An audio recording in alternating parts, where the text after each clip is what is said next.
सभी किसान भाइयों को नमस्कार साथियों। इस समय मैं बड़ा गांव में हूं और यहाँ मैं बहुत ज़्यादा आने लग गया हूं। आपको मालूम है मैंने कई वीडियो किए हैं धान पे और आगे सलारपुर में गेहूं पे। आज मैं हरपाल जी के साथ हूं। हरपाल सिंह एक युवा उद्यमी है, एंटरप्रेन्योर। 17 साल का इनका कारपोरेट एक्सपीरियंस है और MBA फाइनेंस में किया है। मैं जा तो रहा था अपना खेत देखने के लिए, धान के लिए, मगर रास्ते में आकर्षित किया इन्होंने और इनके काम ने ये वर्मी कंपोस्ट केचुआ संवर्धन से बनाते हैं खाद। तो आइए इनसे चर्चा करते हैं कि कब से हैं, कहाँ बिकती है, क्यों शुरू किया है, सरकार से क्या सहयोग चाहिए। हरपाल जी आपका बहुत बहुत स्वागत है। आप बताइए इस उद्यम में क्यों आए। नमस्कार डॉक्टर साहब, सबसे पहले आपका सादर आमंत्रण है। अच्छा लगा आप आए हैं जी। और तो हमारा जो इस बिज़नेस में आने का जो मोटिव है वो मोटिव है कहीं ना कहीं अपनी जो मिट्टी को एक मिट्टी बनाए रखना है, क्योंकि उसके साथ साथ जो हमारी हेल्थ है, अब हर घर में कोई ना कोई बीमारी रहता है, तो उसका जो मेन रीज़न है वो अपना खाना ही है। अगर हम अपने खाने को ठीक करेंगे तो हमें लगता है कि बहुत कुछ चीज़ें ठीक हो जाएंगी। नहीं, ये सब किसान जानते हैं, दर्शक भी जानते हैं कि हमारी सेहत बिगड़ रही है और कई केमिकल्स का प्रयोग हो रहा है खेतों में। बिल्कुल। आप बताइए स्पेसिफिकली कि आप कारपोरेट में भी रहे हैं, इसी में उतरे, आपने डेयरी फार्म नहीं खोला, आप मधुमक्खी में नहीं गए, इसमें क्यों आए? अच्छा डॉक्टर साहब, एक शुरू से ही कॉर्पोरेट में जब काम कर रहे थे जी, मेट्रो सिटीज में रहे। एक तो क्या है कि नेचर से जुड़ाव है इस काम में, ओके, ठीक है।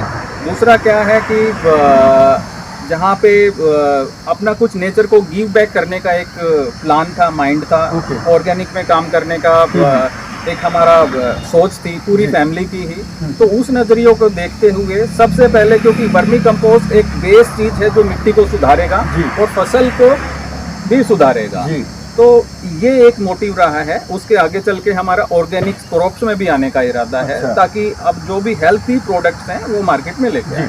आप कितने एरिया में कर रहे हैं ये वर्मी कंपोस्ट? सर अभी 4.5 एकड़ में जो बड़ा गांव यूनिट है हमारी 4.5 एकड़ में है। अच्छा। उसके साथ साथ अभी हमने रिसेंटली पिंगली जो अपना कैथल रोड है, वहाँ पे भी एक 3 एकड़ का प्लांट की शुरुआत करने वाले हैं। अच्छा, तो जो डिमांड है वो काफ़ी अच्छी है। किसान भाइयों और युवा साथियों, आप इनसे ले रहे हैं सीख कि इन्होंने 4 एकड़ में यहाँ पर वर्मी कंपोस्ट का लगाया यूनिट और साथ में एक और जगह पर भी 3.5 एकड़ का यूनिट लगाने जा रहे हैं। तो ये खाद मैं बता दूंगा किसानों को कि केचुआ संवर्धन कैसे करते हैं। आप देख लेंगे, मैं साथ वीडियो चला रहा हूँ। तो इसमें गोबर बेस मटेरियल है? हाँ जी डॉक्टर साहब, इसमें गोबर बेस मटेरियल है और गोबर की अवेलेबिलिटी आप मतलब आसपास के गांव से भी हो जाती है, गौशाला से भी हो जाती है। किस रेट में मिलता था? तो डॉक्टर साहब ये डिफरेंट है, क्योंकि इसमें कॉस्टिंग अपना जितना शहर से औसतन एक ट्रॉली 1000 रुपीज़ की पड़ जाती है। 1000 रुपये किसान दे देते हैं? हाँ, किसान दे जाते हैं, गौशाला से भी यही रहता है। हाँ, तो गोबर मिलने में कोई प्रॉब्लम नहीं है। तो उसके बाद क्या होता है कि फिर इसमें अपना वर्म्स डाले जाते हैं, केचुए डाले जाते हैं, बिल्कुल। और फिर उसके ये जो प्रक्रिया है वो लगभग 90 दिन की है। हालांकि जब जितना हम इसमें पारंगत होते जाएंगे तो इसको हम 60 दिन तक लेके आते हैं। तो ये ऐसे जो आपने बोट शेप स्ट्रक्चर बनाए हैं, ये आप देखिए, इसमें हर एक में इन्होंने डाला है काउडंग या गोबर और उसके बीच में है केचुए। आप बताएं केचुए की प्रजाति कौन सी है? डॉक्टर साहब, जो केचुए की प्रजाति है वो एसेनिया फेटिडा हम यूज कर रहे हैं। हाँ, मूल रूप से ये यूरोपियन प्रजाति है और भारतीय जो मौसम है उसके काफ़ी अनुकूल है और साथ ही साथ इसकी ब्रीडिंग है वो भी काफ़ी तेज है। हाँ, तेज है, फास्ट है। तो क्या रहता है कि ये जो अपना टाइम है अपना केचुए का खाद को बनाने का, उसको भी तेजी से काम करता है। ओके। तो एक साल में लगभग कितनी प्रोडक्शन होगी पर डे कितना है आपका? प्रतिदिन आप कितनी केंचुआ खाद बनाते हैं? डॉक्टर साहब अभी हमें ज़्यादा समय नहीं हुआ है, जी। 1 साल से ऊपर का है, तो अभी तक हम सिर्फ 3 साइकिल ही ले पाए हैं। अच्छा, हालांकि उसको हम आगे जाके और साइकिल बना सकते हैं क्योंकि जैसे जैसे अनुभव आएगा उसके साथ साथ हम और चीज़ें 1 साल में तो यूं कह लीजिए कि अब ये हम सीखे हैं जी। और उस जो सीखा है उसके आगे फिर हम क्या बेटर कर सकते हैं वो चीज़ करेंगे। तो ये ठीक बिक रही है, किसानों की डिमांड में है? हाँ, बिल्कुल। जो किसान एक्चुअली जैविक प्रेमी हैं जो उनकी तरफ से तो है ही है। दूसरा क्या है कि जहाँ पे मिट्टी जहाँ पे किसान को लग रहा है कि मिट्टी में कुछ है नहीं तो वो अल्टरनेट की तरफ जा रहे हैं और ये एक अच्छा विकल्प है। किसान भाई मैं बता दूं, इन्होंने बोला है कि जो किसान है जैविक प्रेमी, जैविक खेती करना चाहते हैं वो तो जा ही रहे हैं, मगर मेरी हर किसान से ये रिक्वेस्ट है, ये अनुरोध है कि भूमि में घटते जैविक कार्बन के चलते आप इस केंचुआ खाद को जरूर इस्तेमाल करें।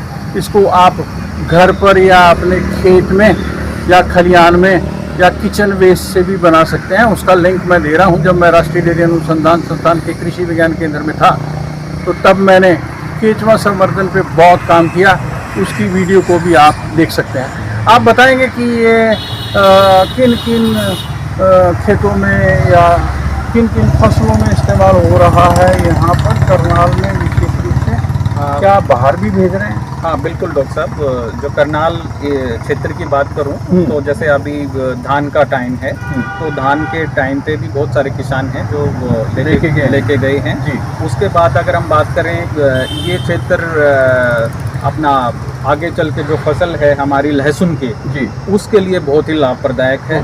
तो जो लास्ट सीजन रहा था काफ़ी किसान भाइयों ने इसमें यूज लहसुन वाले लहसुन बिल्कुल बिल्कुल। तो इसके अलावा जो सब्जियां हैं उसमें भी जैसे अभी गोभी बहुत सारे किसान लगा रहे हैं तो गोभी के लिए भी किसान लेके जा रहे हैं। किसान भाई मैं बता दूं कि इन्होंने बोला है कि बड़ी फसल जो लगाते हैं धान है, गेहूं है, उसमें इसका प्रयोग करेंगे आप।